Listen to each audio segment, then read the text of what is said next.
These techniques will make your shots professional. Hello everybody, my name is Marco Bagnoli, I'm a cinematographer, and today we're going to talk about what is the secret essence for professional shots. It's not always about the camera, the lenses, the compositing, the lighting. There are much more important steps you have to consider that your footage overall looks at the end professional. So after watching this video you should be able to shoot something like this. So what makes this shot special?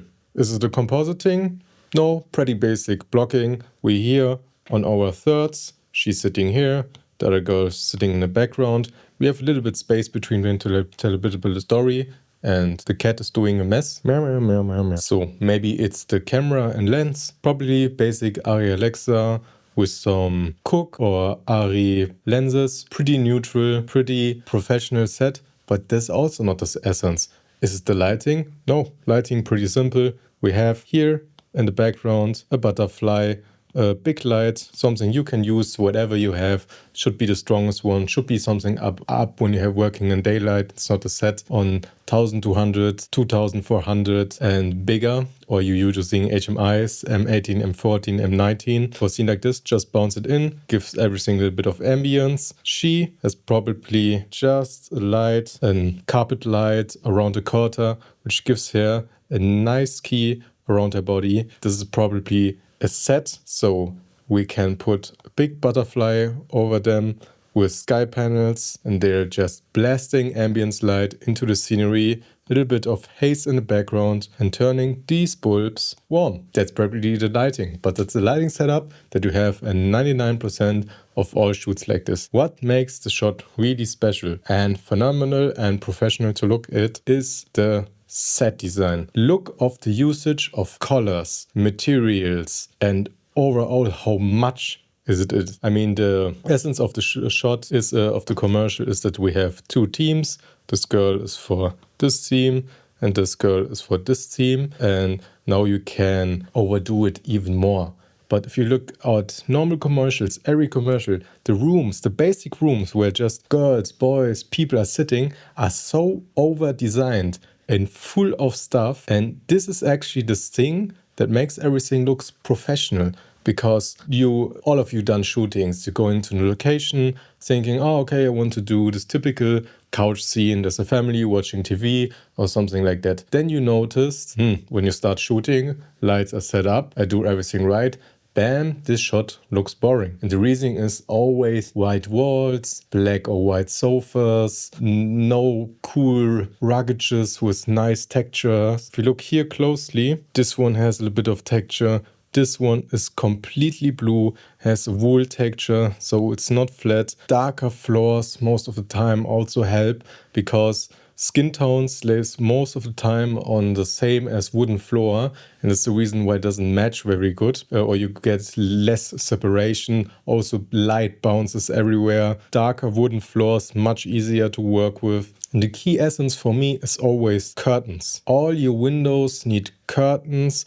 One light layer, white or gray one, where the light can shine a little bit through and diffuse the light. Then one stronger one with colors, just to frame things, to level up the room even more. I can't tell you how much windows with curtains improve your image, because you most of the time have a window in your footage, and most of the time you also don't want to look outside, because sometimes messy, you have to mess with the exposure overall, then you have to bring the exposure back into room. Everything too difficult. So if you can control everything, it's much easier. And when you cannot control it, use curtains. They will help you a lot. This is the next scenery, and now we have this person playing on the PC, then another person in the background doing something else. And even here, when we look at the set design, now we're working with two different moods and colors. This part of the room, we have warm colors. And this part of the room, we have cold colors. So we've done a classical orange teal look with set design and clothing. You can see she has blue parts in her clothes. Also, she has blue parts, which really lets her pop in front of all the warm wooden furniture. And even here, as the effect is not extreme as before, this wall is full of textures. We have curtains on this side, and even on this wall, we have a few frames where I can tell you they've built the camera there, set the shot up and said, this wall looks a bit boring, and then someone came and put these frames into that. In most occasions, a little bit difficult, as you know, we don't want to destroy the room we rented for the shoot, so sometimes we just stick these frames onto the wall. Sometimes it's just paper that looks like a painting and you just glue it on the wall and hope for the best. Don't always just think in lighting with color separation and get general separation to get a three-dimensional look. Clothes, location, everything adds together. And when you combine all these things, then you get the professional look you're searching for. So in this train scene, it's most of the time that's a pretty high budget shot. But otherwise, they're actually a trick where you can rent something like this when you're looking for that train station or a graveyard for trams, trains, etc. Then there's a possibility you get something like this for very cheap, but then you have to customize it a little bit. Maybe instead of this light, you'd put asteras here. And another trick you should always do to get a little bit better mood. And then the problem is with these lights, they're most of the time not in a good location. They're actually not in the street. You simulate light, but to make everything easier, you wet the windows. Just